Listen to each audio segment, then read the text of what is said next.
এবার যে খবরে নজর রাখবো, নির্মল ঘোষ সিজিও কমপ্লেক্সে হাজিরা দিয়েছেন। যে নির্মল ঘোষের কথা এতক্ষণ ধরে বলছিলাম, যিনি তৎপর হয়ে এই পুরো দেহ সৎকারের বিষয়টাকে তদারকি করেছেন। মাসকট স্পিন কন্ট্রোল ল্যাবের পরীক্ষায় এটি প্রমাণিত। কেয়াসেট আলোপেক্স পেন্টা অ্যাক্টিভ নতুন চুল গজাতে সাহায্য করে, চুল পড়া বন্ধ করে। Keyaseth Alopex penta active 10 hair fall প্রবলেমের একমাত্র সলিউশন। সে বিষয়ে জানতেই এবার তৃণমূল বিধায়ক সিবিআই এর রাডারে। এর আগে আমরা দেখেছি অভয়া ধর্ষণ ও খুন কাণ্ডে সুদীপ্ত রায়ও সিবিআই রাডারে, এবং এবার নির্মল ঘোষও সিবিআই রাডারে। একের পর এক তৃণমূল বিধায়কের নাম জড়িয়ে যাচ্ছে। সৈকত রয়েছে সরাসরি সিজিও কমপ্লেক্স থেকে, চলে যাবো সৈকতের কাছে। সৈকত, সকাল থেকে বারবার আমরা বলছি শাসক এবার তাদের যোগ এড়াতে পারে না, নির্মল ঘোষই হোক বা সুদীপ্ত রায়। তাদের কার এত সাহস হবে কোনো নির্দেশিকা ছাড়ার কাজ করার? কিন্তু এই মুহূর্তে অনেকক্ষণ তো হয়ে গেল নির্মল ঘোষ ভিতরে ঢুকেছেন, এখনো পর্যন্ত কিছু জানতে পারছো? কোন কোন প্রশ্ন করা হচ্ছে? নির্মল ঘোষকে কি জানার চেষ্টা হচ্ছে?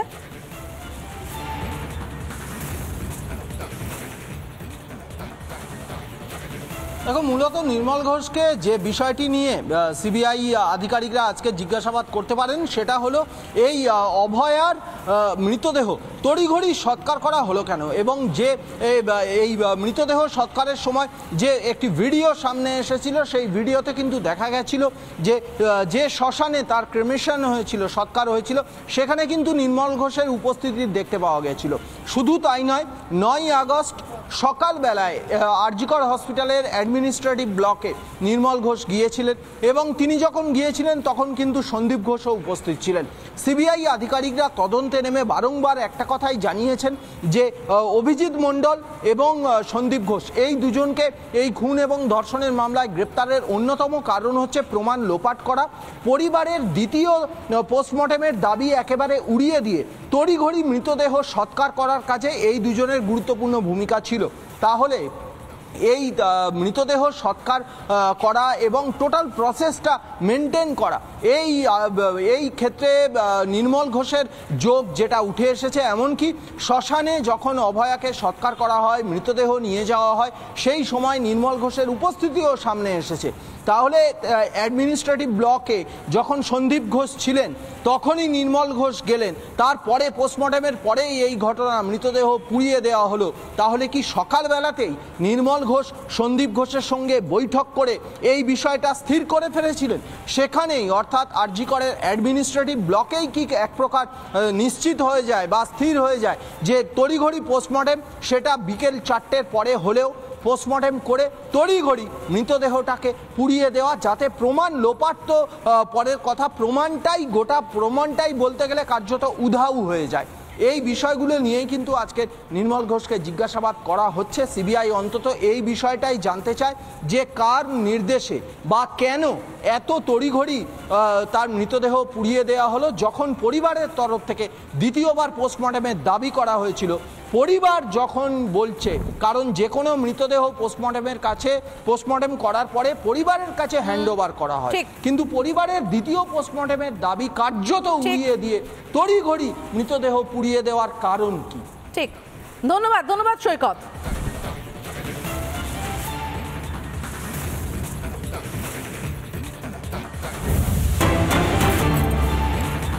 সুপ্রিম কোর্টে পিছিয়ে গেল আরজিকর মামলার শুনানি।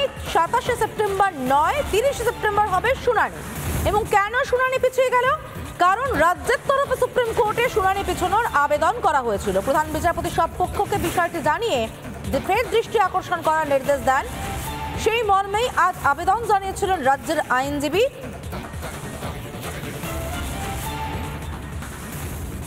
এবং সেই কারণেই শুনানির আবেদন পিছল।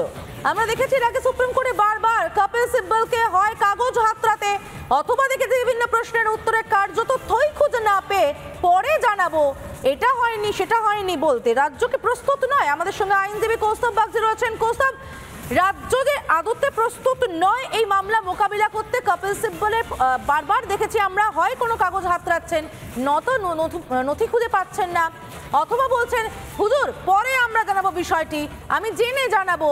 রাজ্য যে প্রস্তুত নয়, রাজ্যের যে গাফলতির জায়গাটা রয়েছে সেটাকে এই আবেদনে আরো একবার স্পষ্ট হচ্ছে কৌস্তব। দেখুন, ব্যক্তিগতভাবে আমি কপিল সিব্বল মানে ব্যক্তিগত আইনজীবী হিসাবে বলছি না, রাজ্যের আইনজীবী হিসাবে কপিল সিব্বলের কিছু করার নেই তো। কারণ এই মামলাটায় কপিল সিব্বল জানেন যে রাজ্য সরকারের কতটা ল্যাচেস লেখিও না কতটা কি আছে রাজ্য সরকার জানে, রাজ্য সরকারকে ডিফেন্ড করছে মাত্র কপিল সিব্বল। যার জন্য উনার মতন একজন এত বড় একজন সিনিয়র কাউন্সিল হয়ে, আপনাদের হয়তো মনে আছে এই বিষয়টা নিয়ে, আমি তার আগের হিয়ারিংটা চলাকালীন, আমি যখন মামলাটি সাবমিশন চলাকালীন আমাকে কপিল সিব্বল হঠাৎ করে বললেন he was the gentleman who was seen throwing stones. মানে কতটা ল্যাকাডাইজিক্যাল একটা স্টেটমেন্ট হতে পারে। আমি আসলে কপিল সিব্বলের এটাকে ল্যাকাডাইজিক্যাল স্টেটমেন্ট হিসেবে দেখি না। মামলাটার অন্য একটা মাত্রা দেওয়ার জন্য বা মোড় ঘোরানোর জন্য বা বিতর্কটাকে অন্য লাইনে নিয়ে যাওয়ার জন্য এগুলো কপিল সিব্বল করছেন। এটা লয়ারদের বিভিন্ন ট্যাকটিক্স হয়, this are a part of the legal tactics of a lawyer. যার জন্য একটা জিনিস স্পষ্ট, সেটা হচ্ছে কপিল সিব্বল জানেন যে এই মামলায় রাজ্য সরকারের তরফ থেকে উনাকে কতটা ব্যতিব্যস্ত হতে হচ্ছে।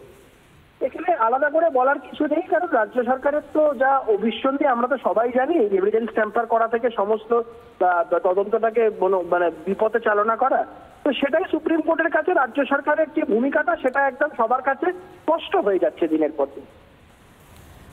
ধন্যবাদ কৌস্তব। আমাদের সঙ্গে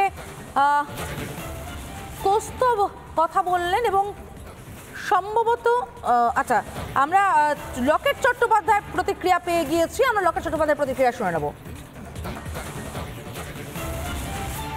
সুপ্রিম কোর্ট তো বলেছে যে দেরি হবে, সুপ্রিম কোর্ট আগেই বলেছে সিবিআইয়ের অসুবিধা হবে কিন্তু দেরি হবে। এই যেভাবে এরা গন্ডগোল করে প্রমাণ লোপাট করে রেখেছে সেখানে সিবিআই পারবে, কিন্তু সিবিআইয়ের বিচার দিতে একটু দেরি হবে।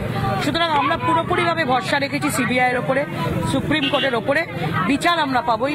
মা দশমীতে শ্বশুরবাড়ি যাওয়ার আগেই, বিসর্জন হওয়ার আগেই মা বিচার দিয়ে যাবে। আর একবার জানিয়ে রাখতে চাইবো, সুপ্রিম কোর্টে আরজিকর মামলার শুনানি পিছিয়ে গেল। 27 সেপ্টেম্বরের বদলে 30 সেপ্টেম্বর শুনানি হবে। রাজ্যের তরফে সুপ্রিম কোর্টে শুনানি পিছনোর আবেদন করা হয়েছে। আপনাদের জানিয়ে রাখতে চাইবো, আবারও সুপ্রিম কোর্টের শুনানি পিছলো রাজ্যের আবেদনে, সিবিআই এর আবেদনে নয়। রাজ্য আবেদন করেছে শুনানি পিছিয়ে দেওয়ার জন্য। যারা 10 দিনে বিচার করে ফাঁসি চায়, বিধানসভায় অপরাজিতা বিল পাশ করে, তারা শুনানি পিছিয়ে দেওয়ার আবেদন করছে। কেন করছে?